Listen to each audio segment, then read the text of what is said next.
पूरा फोकस, पूरा ध्यान आपको 10x ग्रो करने के लिए लगाना पड़ेगा सेल्स एंड मार्केटिंग पे। आपको पूरा समय और पूरी एनर्जी आपको लगाना, बाकी सारी चीजें आप डेलीगेट कर सकते हो। एक ऑनर को अपना पूरा ध्यान सेल्स और मार्केटिंग के ऊपर सबसे ज्यादा रखना चाहिए। आप लोगों ने एक नियम सुना होगा 80-20। आपका 80% जो टाइम है, एनर्जी है, सेल्स एंड मार्केटिंग पर जाना चाहिए। सेल्स एंड मार्केटिंग पे जाना चाहिए और बाकी सारी चीजों को आप अपनी टीम से करवा सकते हो। बाकी सारी चीज के लिए आपको इजीली टीम मिल जाएगी। तो आपको अपने अपॉर्चुनिटी फैक्टर के ऊपर हमेशा ध्यान देना चाहिए। कॉस्ट फैक्टर तो आप टीम से डेलीगेट करवा के काम करवा लोगे। आपको अपना पूरा फोकस, पूरी की पूरी एनर्जी, पूरे का पूरा समय आपको अपॉर्चुनिटी फैक्टर पर लगाने की रिक्वायरमेंट है, अगर आप अपने सेल्स को 10 गुना बढ़ाना चाहते हैं तो। सबसे पहला, डेटा मैनेजमेंट। आपके सेल्स को ग्रो करने के लिए सबसे ज्यादा और सबसे चीज जो पहली होनी चाहिए वो होना चाहिए डेटा मैनेजमेंट। आपका डेटा मैनेज होना चाहिए। आप में से कितने लोगों ने अपनी कंपनी का डेटा बैंक बनाया हुआ है? चलो ग्रेट, बहुत बढ़िया। अगर नहीं बनाया है तो सर बनाना शुरू करो। आपके डेटा बैंक को क्रिएट करना शुरू करो। आपका डेटा बैंक, आपके कस्टमर का जितना ज्यादा इंफॉर्मेशन आपके पास में होगा उतना आपके सेल्स को ग्रो करना आपके लिए इजी होगा। आपका डेटा बैंक बन गया, उस डेटा को डिवाइड करो हॉट, वार्म और कोल्ड में। उस डेटा को डिवाइड करो हॉट, वार्म और कोल्ड में, एंड उसके बाद उनको कॉल करो और इनवाइट करो अपने बिजनेस के अंदर। याद रखना, आपके पुराने कस्टमर, एक आगे बढ़ो, new customer is 7x costly than old. नया कस्टमर पुराने ग्राहक से 7 गुना महंगा होता है। नया कस्टमर पुराने कस्टमर से 7 गुना महंगा होता है।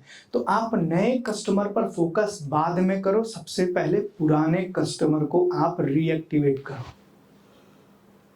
डेटा कलेक्ट करो, उसको हॉट, वार्म और कोल्ड में डिवाइड करो, उनको कॉल करो। मैं आपको कहता हूं कि आज से आप अपने पुराने डेटा बैंक को निकालिए, अपनी टीम को बोलिए रोज का 20 कॉल करना है। मैं एक कंपनी के अंदर सूरत में ही काम कर रहा था, उनके साथ हम बैठे, हमने उनके बिजनेस का एनालिसिस किया। एनालिसिस करने के बाद मैंने उनको पूछा आपके पास डेटा कितने कस्टमर का है? उन्होंने बताया तकरीबन सर 22,000 का डेटा है। मैंने बोला इस डेटा के ऊपर क्या काम करते हैं? बोले सर कुछ काम नहीं करते।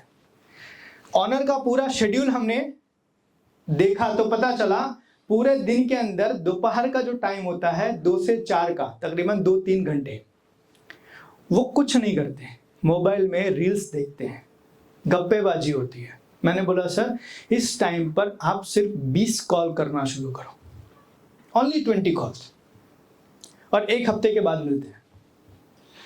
उनको ये टास्क दिया, उन्होंने 20 कॉल पर डे करना शुरू किया। 1 हफ्ते के बाद जब दोबारा मैं मिलने के लिए गया, मैंने उनको पूछा, मैंने बोला सर क्या रिस्पॉन्स रहा? बोले सर हमसे बहुत बड़ी गलती हो गई। बोले क्या गलती हो गई? बोले सर जब हमने फोन करना शुरू किया तो कस्टमर ने हमें ये जवाब देना शुरू किया कि हम भाई बहुत दिवस पछी याद आ गई हमारी, बहुत दिनों के बाद याद किया, क्या हुआ धंधा कम हो गया? कुछ कस्टमर ने तो ऐसा बोला कि भाई हमें ऐसा लगा कि आपकी दुकान बंद हो गई है इसलिए हमने आपके वहां आना बंद कर दिया। कुछ कस्टमर ने यह बोला कि यार आप तो बड़े हो गए, छोटे आदमी को कहां याद करोगे। ऐसे ऐसे कस्टमर ने रिस्पॉन्स किया। क्या आपके साथ ऐसा नहीं होगा? क्या आपके सारे पुराने कस्टमर को आपने याद रखा हुआ है? नहीं। समझना इस चीज को। नया कस्टमर बाद में, पहले पुराना कस्टमर, पहले पुराना कस्टमर। डेटा बैंक बनाओ और उस डेटा बैंक को मैं आपको कहता हूं कि आप अगर आज से कॉल करना शुरू करोगे, 1 हफ्ते के बाद आपके 5 कस्टमर ना बढ़ गए तो बोलना। सिर्फ कॉल करके उनको इनवाइट करना शुरू करो, क्योंकि बहुत सारे ऐसे पुराने कस्टमर अभी भी आपके कॉल में इंतजार में बैठे हुए हैं, यार उनका फोन आएगा तो फिर से उनके साथ बिजनेस शुरू करेंगे, और आप कॉल ही नहीं कर रहे हो।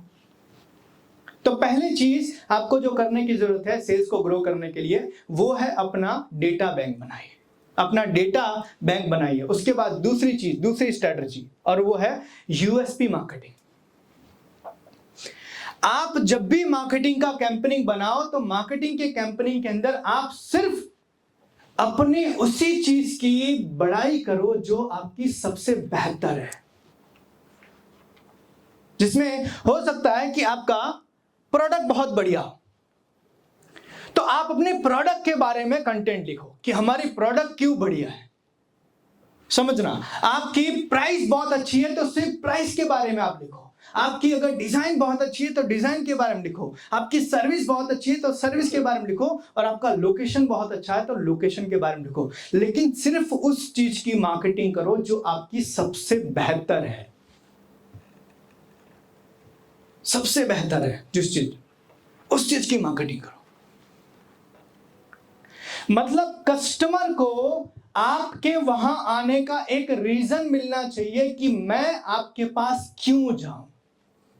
आज बहुत सारी कंपनियां जो हैं, बहुत सारी कंपनियां जब अपना ब्रोशर निकालती हैं, जब अपना एडवर्टीजमेंट निकालती हैं, तब उनको आप देखोगे तो वो एक चीज लिखती हैं, व्हाई चूज अस, हमें क्यों पसंद करो, क्योंकि हमारे वहां पर ये चीजें बेहतर है।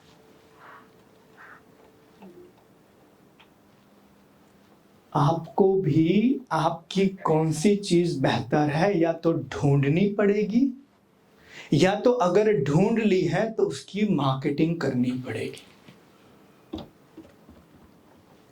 अगर आपकी यूएसपी नहीं है तो ढूंढो कि ऐसा कौन सा फैक्टर है जिसके कारण मेरा कस्टमर मेरे वहां पर आता है।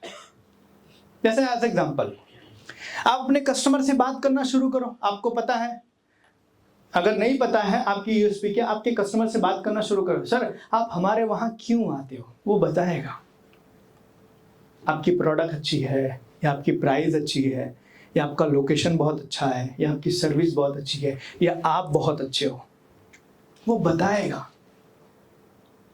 और जब आप ऐसे 2, 5, 10, 50 कस्टमर से बातें करोगे और जिसके बारे में आपके कस्टमर ने ज्यादा बोला है कि हमारी ये चीज बेहतर है जिसके कारण हम आपके वहां आते हैं, उसकी ही मार्केटिंग करो, जिसको कहते हैं यूएसपी मार्केटिंग। हर चीज की मार्केटिंग। अब वो कंटेंट लिखना आप बंद कर दो कि भाई हमारे वहां 10% ऑफ मिलता है, हमारे वहां सबसे अच्छा है, नहीं।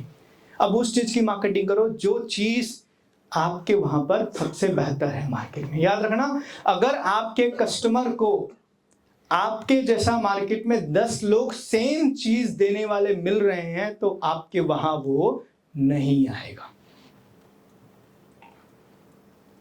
तो दूसरी चीज आपको जो करनी है वो अपनी यूएसपी मार्केटिंग। तीसरी चीज मार्केट पेनिट्रेशन। समझना इस चीज को, कई बार आपके सेल्स को ग्रो करने के लिए मार्केट पेनिट्रेशन करना बहुत जरूरी है। जैसे कि एज एग्जांपल, सेम मार्केट में अदर प्रोडक्ट लेकर आओ, सॉरी सेम प्रोडक्ट को अदर मार्केट में लॉन्च करो। एज एग्जांपल, आप कोई प्रोडक्ट सूरत में सेल्स कर रहे हो, कोई प्रोडक्ट आप सूरत में सेल्स कर रहे हो, लेकिन यहां पर अब उतना सेल्स ग्रो करने का स्कोप नहीं है, तो उस प्रोडक्ट को अहमदाबाद में लॉन्च करो, उस प्रोडक्ट को राजकोट में लॉन्च करो, उस प्रोडक्ट को मुंबई लेकर जाओ। समझना इस चीज को। और ये चीजें हर जगह हो रही है। कोई मूवी, समझना, कोई मूवी बॉलीवुड में चल गई तो उसी का टॉलीवुड वर्जन रिलीज होता है, इसको कहते हैं मार्केट पेनिट्रेशन। तो आपको मार्केट पेनिट्रेशन करने की जरूरत है। सेम प्रोडक्ट को अदर मार्केट में लॉन्च करो, या फिर सेम मार्केट में अदर प्रोडक्ट लेकर आओ। बॉलीवुड की मूवी साउथ में रिलीज होती है और साउथ की मूवी का बॉलीवुड वर्जन बनता है, और दोनों जगह पैसे खूब कमाए जाते हैं। और कई बार तो जो ओरिजिनल प्रोडक्ट था उससे ज्यादा पैसे तो कॉपी वाले ने कमाए। समझना इस चीज को। आप लोगों ने एक मूवी सुनी होगी राउडी राठौड़, सुनी? अक्षय कुमार की। उसका साउथ वर्जन है विक्रम राठौड़, साउथ वर्जन है रवि तेजा की। उसने जितना पैसा नहीं कमाया ना साउथ वर्जन में, उसका कई गुना राउडी राठौड़ में बॉलीवुड बना के कमाया। Same villain, same place, same everything is come, यहां तक कि शर्ट भी सेम था। समझना इस चीज को। सेम चीज में, इसको कहते हैं मार्केट पेनिट्रेशन। जो सूरत में चल रहा है उसको अहमदाबाद लॉन्च करो, और जो राजकोट में है उसको सूरत लेकर आओ, आपका सेल्स ग्रो हो जाएगा। तीसरी चीज मार्केट पेनिट्रेशन। चौथा डाइवर्सिफिकेशन स्ट्रेटजी। समझना इस चीज को। आपके सेल्स को ग्रो करने के लिए आपको हॉरिजॉन्टल एंड आपको वर्टिकल ग्रोथ करना पड़ेगा।